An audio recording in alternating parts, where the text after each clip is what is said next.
के जोरे आवे के रहे सांझे आइलो तू भोरे कहाँ बितैला रात तू सौतीन के जोरे आवे के रहे सांझे आइलो तू भोरे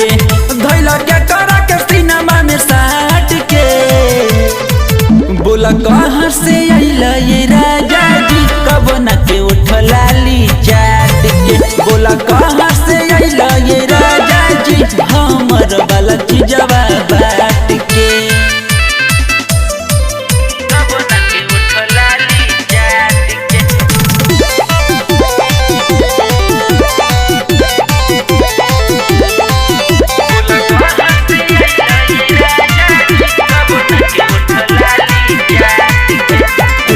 भरा जगिए के कोई बिहान हो लगता के ले ले तोहर परान हो रात भर जगिए के कोई बिहान हो लगता के ले ले तोहर परान हो मन करता कि बोली खूबे डांट के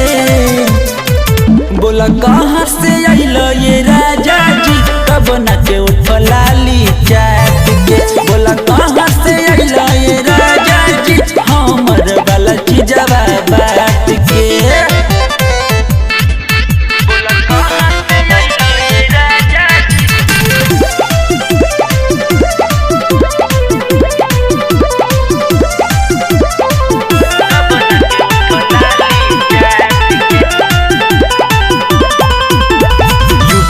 सैया तू तो बहड़ न लायक करबी न गुहडू से करब शिकायत यूबी सिंह सहिया तू बहड़ न लायक बउआ जी चाहे हो बस करब शिकायत